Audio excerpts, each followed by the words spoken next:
Hello friends, welcome back. I'm Beth, here to help you fulfill your potential in meditation. As most of you know, I don't have just one method that I teach to everybody, like one size fits all.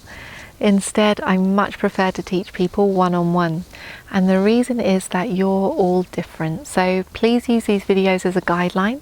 And if there's anything that doesn't quite fit or anything that's not working for you, then be in touch and I'll be more than happy to discuss those things with you one-on-one. Today's video is for the second half of the instructions for 4 Elements meditation. So this video is designed for people who have already watched the video on the first half of the instructions for 4 Elements meditation. So if you haven't done that yet, then go back and watch that video on the first half of 4 Elements meditation. I'll put the link just underneath this video. If you have seen that one and you want to continue with the second half of the instructions for 4 Elements, then this is the video for you. Start with a quick recap. The body and all of physical reality is made up of 4 elements: the earth element, water element, fire element, and wind element. These 4 elements in turn are made up of 12 characteristics. The earth element has 6 characteristics. The other 3 elements have 2 characteristics each, so in total 12 characteristics. So we've already done the 6 characteristics of the earth element: hardness, softness, roughness, smoothness, heaviness, lightness. And now is the time to continue with the 6 characteristics that make up the other 3 elements. So having practiced through the first 6 characteristics of the earth element, it's now the time to bring our attention to the 2 characteristics of the water element. The 2 characteristics of the water element are flowing and cohesion. Flowing and cohesion. So we have a couple of similes to help us understand how these 2 characteristics are working in the body. The first is, if you take wheat flour for making bread, for example, if you add a little bit of water, then that wheat flour sticks together in a lump. That sticking together in a lump is cohesion. If you were to continue to add water, then eventually the mixture would start flowing. So that cohesion and flowing, you can see how that is the water element. Another simile we give is of honey. So some honey, if you were to turn the jar upside down, nothing would come out. You need a spoon to get the honey out of the jar. That type of honey has a lot of cohesion. But some honey, if you turn the jar upside down, the honey is flowing. So that type of runny honey has more flowing. Another word for this flowing and cohesion spectrum is viscosity. So everywhere in the body has its viscosity. So how to practice? We bring our attention to the body.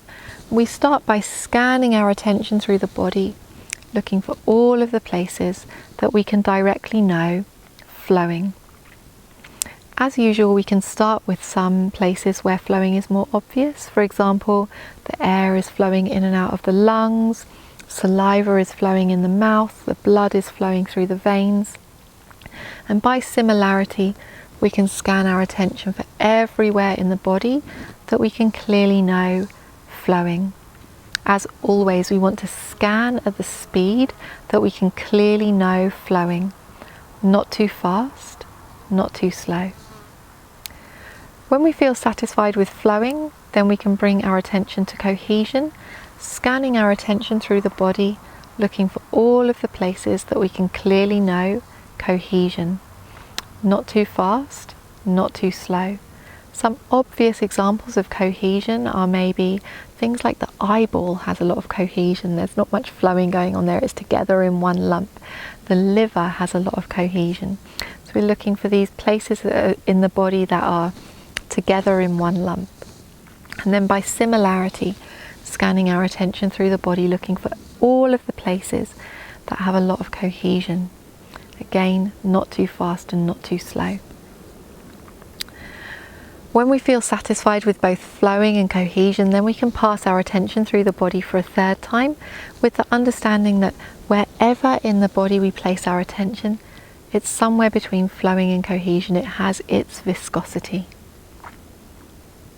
When we feel satisfied with these two characteristics of the water element, then we can move on to the fire element. The two characteristics of the fire element, really easy: heat and cold. So we can start by scanning our attention through the body, looking for all of the places that we can clearly know heat. Oftentimes the middle of the body tends to be some of the heatiest places. When we feel satisfied with heat, then we can do cold, scanning our attention from head to toe, looking for all of the places that we can directly know cold. Oftentimes, some of the places on the skin can be the easiest places to find coldness. As always, we want to scan at the speed that we can clearly know those characteristics. And when we feel comfortable with both heat and cold, then we can scan for a third time with the understanding that wherever in the body I place my attention, it's somewhere between heat and cold. In other words, it has its temperature. When we feel satisfied with the two characteristics of the fire element, then we can move on to the two characteristics of the wind element, which are pushing and supporting. Pushing is the force that causes movement, and supporting is the force that opposes or restrains movement. So, some examples of pushing in the body would be, for example, the diaphragm pushing air in and out of the lungs, or the heart pushing blood around the body. So we can start by scanning our attention from head to toe, looking for all of the places where we can directly know pushing. Again, we want to scan at the speed that the characteristic is clear. When we feel satisfied with pushing, then we can do supporting. Some obvious examples of supporting are our spine supporting that our body doesn't fall down, our neck supporting our head. Also, our skin does a supporting function that our body doesn't flow out all over the floor. So we can scan our attention through the body, looking for all of the places that we can clearly know supporting. When we feel confident with both pushing and supporting, then we can scan our attention for a third time with the understanding that wherever in the body we place our attention, it's somewhere between pushing and supporting. It's either causing movement, or it's restraining movement, or it's somewhere in between. When we feel satisfied with all of those 6 characteristics, then we can start making rounds, also including the 6 characteristics of the earth element. So we can scan for hardness and softness, roughness and smoothness, heaviness and lightness, flowing and cohesion, heat and cold, pushing and supporting, starting again with with hardness and softness, roughness and smoothness, heaviness and lightness, flowing and cohesion, heat and cold, pushing and supporting, and so on. We can make rounds like that for the duration of our meditation sitting, always scanning at the speed that the characteristics are clear. So those are the instructions that I have to give for 4 Elements meditation today. I'd suggest that you give it a go. If anything's difficult for you, if you're confused or something isn't working, then be in touch. I'll be more than happy to discuss those things with you individually. Now is the time to get off of your screens, get onto the cushions, give it a go. There's a remainderless ending of all suffering. Let's not waste time. As most of you know, I do all of my work on a donation basis, so I encourage you to support me either through Patreon or through my website. You can find the information about how to do that just underneath this video. Thank you so much for your support. Wishing you the best with your meditation.